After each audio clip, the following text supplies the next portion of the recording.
Russia carried out one of its largest air assaults yet on Ukraine just earlier today. And this attack was just like all the others.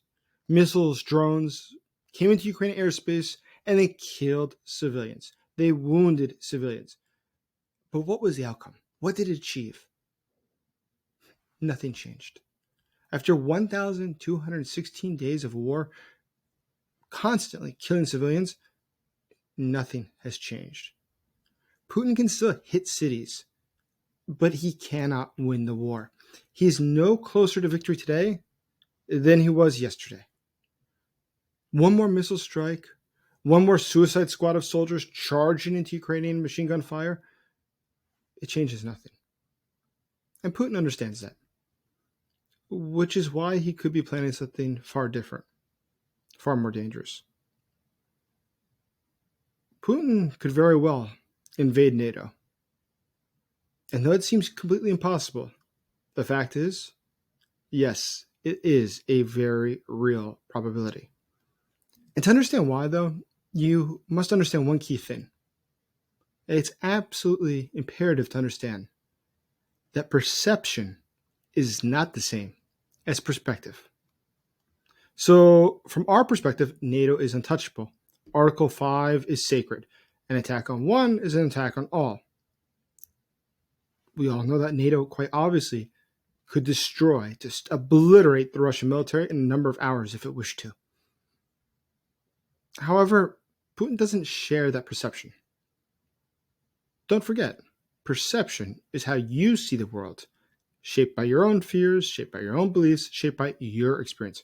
Perspective is how someone else sees that same world, based upon their own history, their own goals, and their own worldview. So what looks totally irrational to us, well, for Putin, that might be completely rational, based upon the information that he has and how he perceives what is best for his state interest or his own interest. And the greatest mistake that any analyst can make is to try to interpret what someone else is going to do, such as a dictator especially. I think that they're going to behave the same way that we behave. And that was a mistake that Westerners made in Georgia 2008, Crimea 2014, Syria 2015, Ukraine 2022. Remember, German analysts were so sure that nothing was going to happen that the head of the German intelligence service was in Ukraine when the war began. He was there to try to convince the Ukrainians that everything was fine and Washington was wrong. But I digress. Putin's perspective has been shaped by a few different things. And we know this because he's talked about it. One is that he has watched years of what he perceives to be as Western hesitation. He fundamentally also believes that democracies are soft, they're slow, and they're divided. And ultimately, he believes that any regime that wishes to survive can do it not through peace, but instead to be a disruptor, to be one who is shifting how the world debate occurs. And Russia as a country has no ability to be a major power economically or militarily, but by being a disruptor, it can be a player on the world stage. So if we want to understand what's going to happen next, it's key that we stop thinking like we do and start thinking like he does, and understand why would he do that and consider it to be a good idea. But let's first start with this. Why would he do this now? Why would it make sense to attack NATO? It's because Ukraine's paradigm shift is working. Ukraine is successfully attacking deep inside of Russia. These deep strikes, if you read Russian Telegram, which I do, is a great joy to read how shocked they are. They cannot believe this is occurring. They cannot believe what they consider to be the world's second greatest military is being destroyed from within by the Ukrainians. Those drones from the Ukraine are striking the logistics hubs, they're striking aircraft, they're striking the defense infrastructure, they're hitting across the country. And essentially what we see is that Russia's entire defense industry is bleeding, and it cannot replace what it's losing. But simultaneously, Putin is facing another problem. Israel and the US are now waging war against Iran. They're striking the nuclear sites. They're striking, specifically the Israelis are striking the drone sites, the missile sites where they construct these things. And that's a big problem because Iran is a major ally for Russia. Iran is essential for the production of the drones. Russia has billions of dollars tied up within Iran. They count on Iran internationally for diplomacy and also for relations within the Middle East. Putin has very little to offer them. We've seen since the war with Israel began, Putin has not been sending missiles over there. He has not been trying to help with the sort of technology that the Iranians perhaps would have liked to have had. We know that the Iranians, for instance, wanted air defense. But what air defense can he send? Russia itself is now being attacked. But then on the home front, there's another issue. Vladimir Putin understands that his economy is very weak. The St. Petersburg Economic Forum, which was this week, showed that people simply did not believe the economy is doing well. And I'm not talking just common people. We're talking about the statements made by the head of the central bank. We're talking about the statements made by the Minister of Economics. It's very clear that there's serious concern about what comes next for the Russian economy. Vladimir Putin has no way to help Iran. He has no way to immediately fix his economy. Vladimir Putin does have one belief, though, as we've said. The way to be a player is to be disruptor. How can you create a paradigm shift? Because he needs one now. Because at current, Ukraine has the upper hand in shifting the narrative. So Vladimir Putin needs to think outside of Ukraine and think, how can he create a paradigm shift that allow him to win in Ukraine? My name is Jason Smart, and for 2 decades I've studied and actively fought against the Putin regime and other dictators. I'm also a special correspondent for the Kiev Post. And though today's topic might seem extreme, it might seem like a total fantasy, it's not. It's very real. Just this morning I had 2 different phone calls. One with a senior Lithuanian who has held many different jobs in international affairs, and he agreed. This is in fact something that is being talked about quite a bit in the Lithuanian press, and a lot of people are concerned by. Another official who I spoke to in a European country, senior intelligence official, said that yes, in fact, this is something that gets talked about by NATO countries. This is not something that is just fanciful. This is very real. And the reason that we're going to talk about it today is the reason that this channel exists, which is expose the truths that the dictators, such as Putin, would like to hide. And the fact that this is not enough in the Western press gives all the more reason as to why we should discuss it. Ultimately, we are here to help Ukraine. And by exposing the truth, it does help Ukraine. More people understand the real threat that Putin and his allies pose to not just Ukraine, but the world. If you want to help me with that mission, please help me get the word out to more people. Please like this video. Please subscribe to this channel. And please consider becoming a member of the channel today. Thank you. So how would it go down? What would a Russian invasion look like? Well, that's the interesting part, because it's nothing like what you probably imagine it to be. So let's look at a hypothetical situation. Let's imagine Russian troops cross the border into Lithuania, but not to Vilnius. They just get a few kilometers in. They take a few villages. Of course, they'll have an excuse for this. They need to protect the Russian speakers or respond to provocations, but they only hold it for, let's say, 48 hours, and then they withdraw. Because this is not about territory. This is a different military objective. Chaos. And that's not irrational. That's a calculated move of the Gerasimov doctrine. Specifically in this doctrine of the Russian military, chaos is referred to as a weapon. Because Russia doesn't just fight with tanks. It's not always just about land invasions. It's also about using information, deception, confusion. It's called reflexive control theory. And this is how it works in action. You make your enemy question its own logic. You make them misread the reality on the ground and act in a way that's going to ultimately benefit you. It's not about winning the argument. It's about controlling the outcome by distorting perception. And so this might seem totally crazy, but remember, it could work. We have the NATO countries, 31 of them. They need a consensus to do most anything. Now, the United States is already the leader of NATO. Would the U.S. president, who has already expressed serious doubts as to the validity or necessity of NATO, really vote in favor of moving U.S. troops somewhere or allowing U.S. weapons to be moved somewhere? It's doubtful. Are we absolutely certain that Germany would act unilaterally? Seems quite improbable. If this were to happen, how long does it take? Well, it takes a long time for even NATO to respond. Keep in mind, currently, the Baltic states' defense strategy is essentially to bunker down and fight a partisan war against Russia for weeks until NATO shows up. But certainly in this case, let's imagine 48 hours, not weeks, NATO wouldn't have time to respond, and certainly not get a consensus. And by then, the Russians are back in Russia. And at that point, who's going to start a war with Russia about something that's already taken place, about something that's already passed? And by doing that, though, an invasion of a NATO country, Putin would have changed the entire discourse in the West.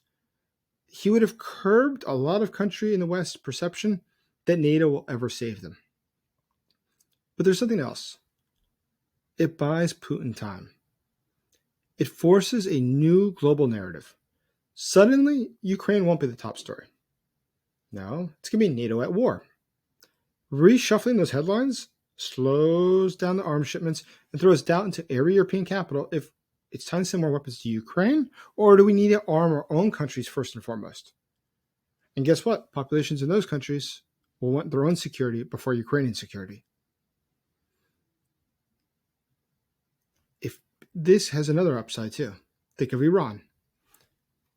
If the Iran regime were to collapse, as we've discussed, it is a disaster for Russia. They need them for the defense industry. They have the massive investment in the country. It could all be lost tomorrow if the Ayatollah falls. By preventing that, by distracting, it would really help out Russia. And let's remember, this has happened before. If you don't recall, the October 7th attacks in Israel just a couple years ago, October 7th was Vladimir Putin's birthday, by the way, that took a lot of the attention off of Ukraine. Ukraine was not in the news for weeks afterwards. And more than that, on October 23rd, you know who came to visit him in Moscow? The Hamas leadership was invited to Moscow. Just think about that. A couple weeks after the largest attack ever against Israel, who would invite the terrorists to Moscow? The world was in shock. Vladimir Putin invited them to Moscow. Why? It distracted from what was going on in Ukraine and reprioritized. The U.S. then was talking about Israel, and it was no longer talking about Ukraine. But Vladimir Putin at home would have another gain from this. He'd be able to declare victory. He'll be able to say, look, we entered into a NATO country. We invaded. We did it for defensive purposes, of course, but we invaded. And they accepted our terms. They're willing to make peace. Because he's betting that the West, specifically the United States probably, would be very anxious to see this war in Ukraine just end. Because they don't want to see any more fights within Europe. They certainly don't want to see a fight with the NATO countries against Russia. So he could, in fact, also benefit from a rally around the flag effect within his own country, where people say, you know, Vladimir Putin's done a great job. He just did something that totally caught the NATO countries off guard. And that actually helps him with other people. That helps him with the generals. That helps him with the intelligence class. Because then he can show that he's had a victory. Because he hasn't been able to provide one so far after 3.5 years inside of Ukraine. And though your perception might say, this is impossible, this can never happen. The fact is, that is your perception. Let's look at the perspective of the countries closer to Russia. Let's look at Lithuania. Lithuania is not just talking about this in their news. They're preparing for this. They are already doing full-scale evacuation readiness drills, including for major cities. Their defense budget, it's now 5.5% of GDP. That's higher than any other NATO country outside of the US.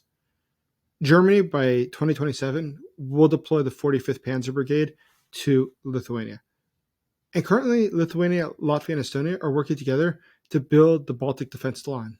What is that? It's a fortified trenches as well as barriers and bunkers that will go across the Eastern Front. And the reason is simple. The reason is that they know that they have a serious risk. Because between Lithuania and Poland, there's an area called the Suwałki Gap. And that separates Belarus, which is a vassal state of Russia, from Kaliningrad, which is an exclave of Russia.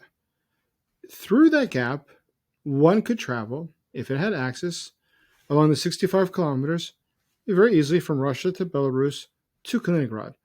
And then Russia would have access to everything it wishes there, to be able to access its exclave in Europe. But more than that, it would cut off the Baltic states from the rest of the NATO countries. and in which case it would be totally exposed. At which point, there would be no way to send reinforcements or supplies to the Baltic states. And that would be very complicated. Russia would love that, but it would be very, very bad for NATO. So, in order to get to the Suwałki Gap, you need to go through Belarus.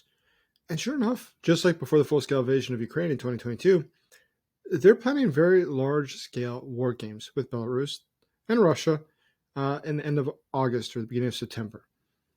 And that's interesting because that's exactly how the war in 2022 began. It started first with war games in Belarus. But what we saw in the past week has been very interesting. On June 21st, General Keith Kellogg, who is Trump's appointee to the region, went over to Belarus and they met the Belarusian dictator. The result was that 14 different political prisoners got released. And a lot of people then started to question, what was the actual goal of this meeting? Why would Kellogg go meet with Putin's lackey, Lukashenko? And Telegram, of course, was filled with different rumors. So some said that he was actually seeking security guarantees from the U.S. to protect him or his country from Moscow. Others say that he was simply there to test out what's really going on with Kellogg and see if he could become the new back channel between the Russians and the Americans. However, what is clear is that Moscow was a little bit concerned about this meeting. It wasn't sure what to make of it. And Putin has a lot to be worried by. But if he were to launch an invasion of a NATO country from Belarusian territory, Belarus would no longer have the option of working with the West. That would again taint the reputation, taint who Lukashenko is, and no longer allow him to become a partner of the West, which should certainly allay the fears that Putin has of being betrayed by Lukashenko. So, if we look ahead, what's going to happen? We can't be certain, but we can look back at the past, we can look at history, and when we study history, we look for patterns. We look for things that are likely to repeat or how they repeat, and we can notice a few different patterns. One is that Putin thrives on disruption. That's what he always seeks. We know that Ukraine is successfully attacking Russian industry and has totally changed what is occurring in this war by carrying out these attacks deep inside of Russia. We know that Iran, a key ally of Russia, is facing collapse. The fall of the Assad regime in Syria was a total disaster for Russia. They don't want to see that happen again. We know the last time that something big happened in the Middle East, October 7th, that took all the attention off of Russia and Ukraine, and it was good for Russia. So what's going on now, though, is they see that using the Middle East as a leverage to distract attention is useful. But now they have to distract attention the other direction. How can they get attention to go on Europe and off of their ally Iran and off of the war in Ukraine? As a whole, Vladimir Putin understands that what is happening in the battlefield today is a war he cannot win. He's tried everything he can. And more attacks by drones and sending more men into the trenches won't change anything. So ultimately, it's not madness to invade a NATO country. We see the blueprint of Vladimir Putin. It's exactly what he does. When he sees the options that everybody says are impossible, or impossible that we would ever think to do that, he would think to do that. He could do that. Because ultimately, there's no other way for him to get ahead. And that's why now we should be uniting against Vladimir Putin. Because Vladimir Putin will not stop until Vladimir Putin is watching. Please like this video. Please subscribe to this channel. And please consider becoming a member today. There's going to be a lot going on in the near future, and we'll be watching it carefully. As always, thank you for supporting Ukraine.